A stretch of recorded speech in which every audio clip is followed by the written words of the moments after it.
Yochanan chapter 4.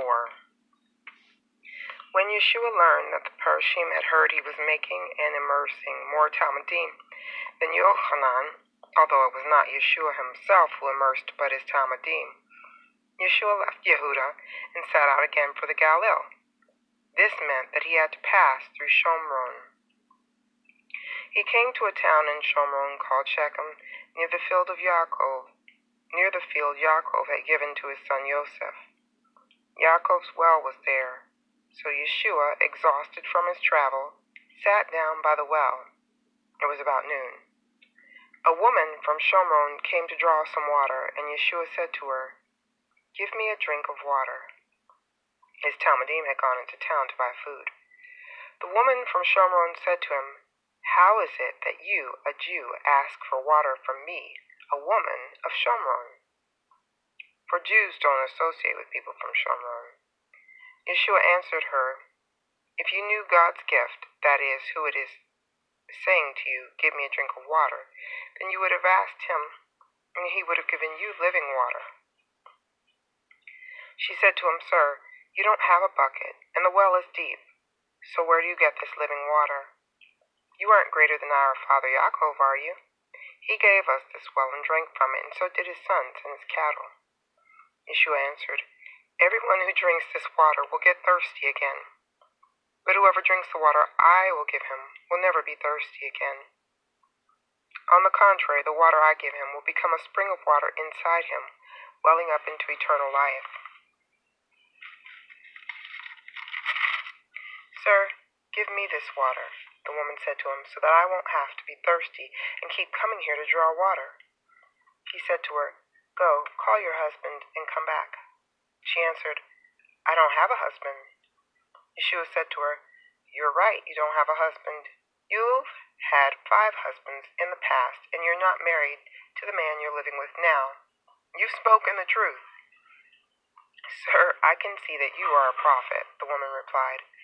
"Our fathers worshipped on this mountain, but you people say that the place where one has to worship is in Yerushalayim."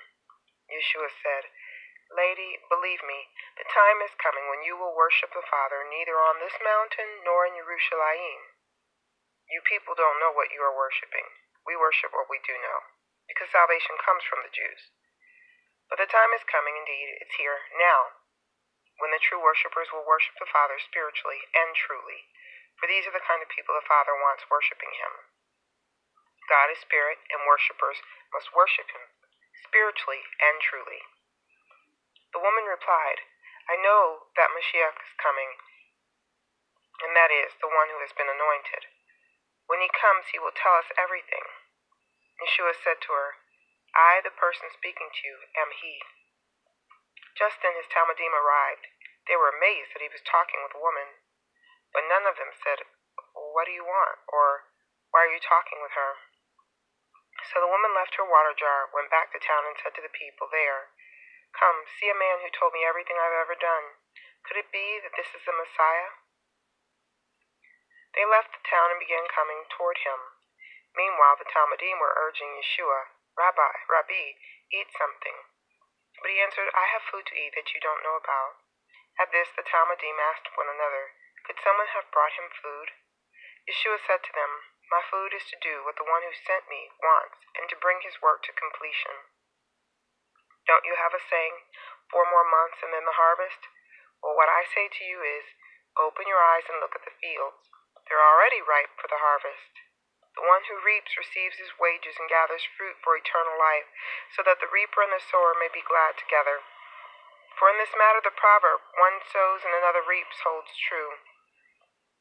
I sent you to reap what you haven't worked for.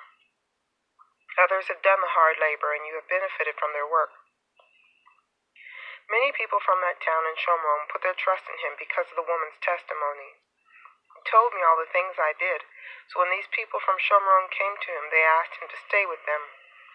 He stayed 2 days, and many more came to trust because of what he said.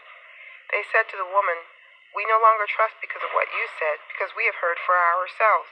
We know indeed that this man really is the Savior of the world.'" After the 2 days, he went on from there toward the Galilee.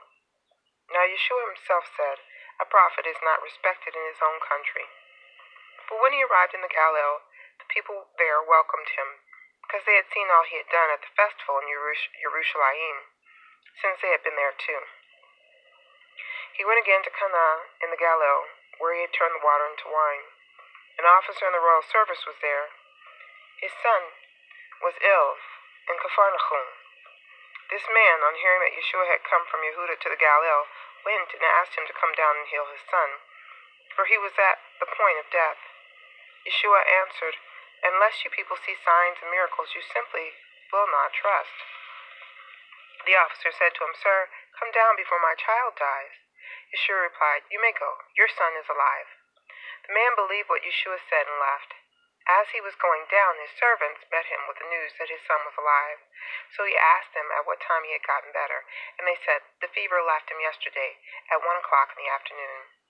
The father knew that that was the very hour when Yeshua had told him, "Your son is alive," and he and all his household trusted.